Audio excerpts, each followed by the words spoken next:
Alright, what are these influences which I know? Urdu medium school, of course, it is the peer group, and the peer group is anti-Indian, because that's what they heard of. Then anti-Israel, anti-Semitic, anti-West, impressed by the West. Among the teachers, again the same thing. Impressed by the West, but also against it. Family likely to be the same as true. And extracurricular discourses of Pakistan TV, radio, Urdu newspaper, Islamic literature. Cable TV, I assume that this group mostly does not have it, because I'm taking the smaller towns into consideration, not only the big cities. And therefore, for most people who would be Urdu medium schools spread all over the country, and this includes Hindi medium schools, are influenced by these things, not so much by cable TV. Next one, please. Hindi medium schools, ambivalent towards Hindus. There are not many Hindus over there. There is some kind of, especially in the rural areas, ambivalence towards them. Let's say more preference towards them. And this is because I conducted a survey there and found that in the Tharpar area, etc., the feudal lords might get that influence, that is true, but not many people get along with the Quaid-i-Azam. They are the neighbors. So anti-Indian already. So,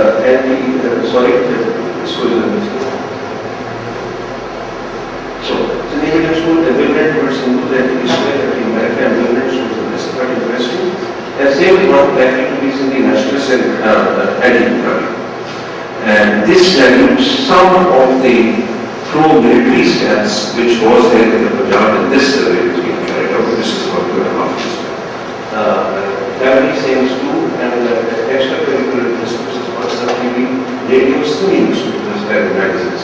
Now, Sindhi newspapers do not favor the military, and therefore one finds anti-military news there, as one does not find, what did not find in those days in the Punjab so much. But nevertheless, the other news were all quite similar. Next one, please. And what are the Islamic reading material in the theological schools, madrassas? All right. Most people who talk about the madrasas only talk about the something called Dars-e-Nizami. Now, Dars-e-Nizami was made by Mullah Nizamuddin Sahabi in the 18th century. He collected a number of works which were taught, and these works were in Arabic, and the explanation was in Persian. This Dars-e-Nizami is being taken by all the Sunni madrasas and all the Shia madrasas who have selected different texts from it. It is taught in all the madrasas, in Pakistan, India, and also Sri Lanka, Bangladesh, Nepal, wherever in the subcontinent, wherever there are these schools, madrasas, religious seminaries. The people who want to reform these schools, and there have been efforts at reform, they always say, if you change the Dars-e-Nizami, if you put in some social studies and computers, etc., everything is going to be for the better. Sadly, that, in my opinion, is not true. The reason is as follows. When I went to these schools, and I had visited 58 of these madrasas, I was looking at language teaching texts, but also at the same time, because I was there, I was looking at a number of other things also. So I used to ask for social studies texts, etc. And the social studies books were not in all the madrasas, but they were there in some. And the Deobandi madrasa which showed me the social studies text it's a book on geography. The geography one started with the Muslim world and the non-Muslim. The world is Muslim world and non-Muslim. So the categorization is based on faith only. It is not based on who is rich and who is poor, who is capitalist and socialist and this and that. No, it's Muslim, non-Muslim. And the next corollary with that is that the Muslim, and now geography ends with a little message that no non-Muslim can be friends with Muslims. This little message, one line, and then goes on the geography, etc. And then who teaches them? The people who teach them are not the traditional ulama. But the difference between the traditional ulama and the modern kind of committed political Islamist. The traditional ulama generally dwell on things like song or salah or belief, etc. You know, the 5 pillars. And for them, the 5 pillars are the Shahada, and the Sawm, and that is to say fasting, and the Salat, and that is to say the prayer, etc. And Zakat and Hajj. Those are the 5 pillars. But for the modern, and for the Shias, they are slightly different, and they are more, you know, ethical. But Sawm and the Salat is not there, but other things are there. Imamah is there, Nubuwwat is there, and so on.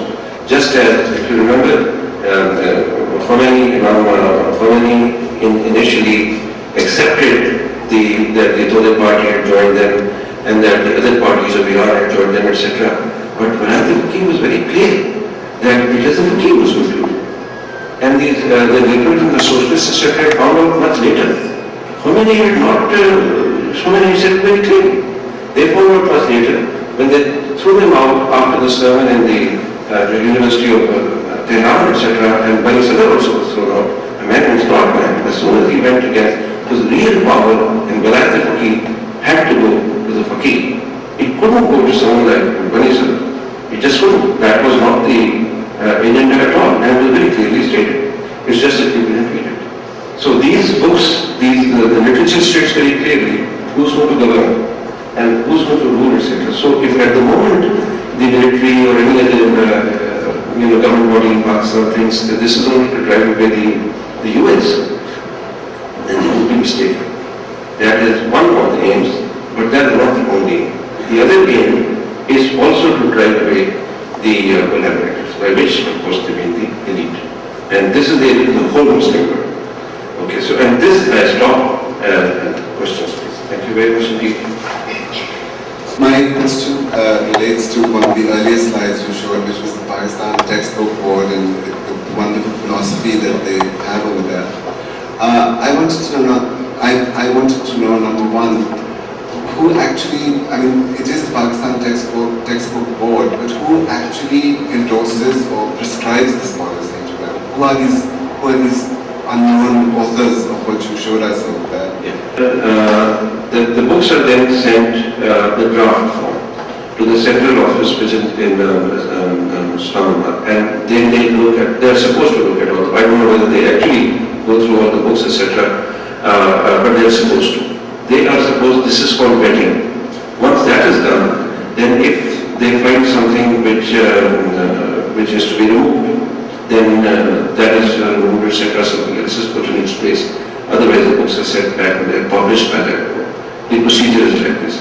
Now the letters of these actually make quite a decent sum of money. So there is a lot of competition. And nobody of course says that, but obviously there are favorites.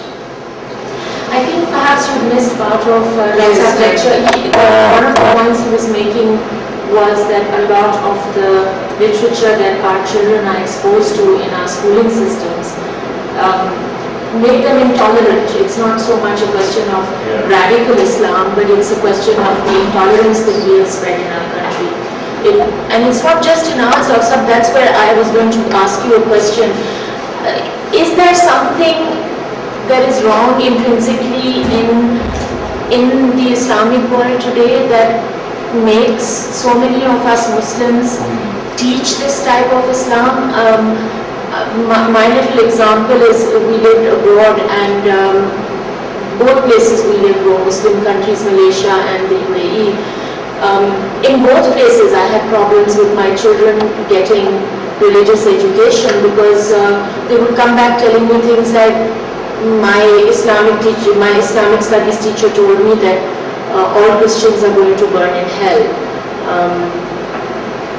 And I would have to go into the school and say, I don't want my child to be taught all of this. And the teachers, because they were all going to international schools, the principals would turn around and say, but this is the curriculum that has been given to us by the Ministry of Education in Malaysia or in the UAE, and these teachers are all coming from the ministry. So there must be some goodness in that. So with us it was not a strict policy. We just did not condemn them.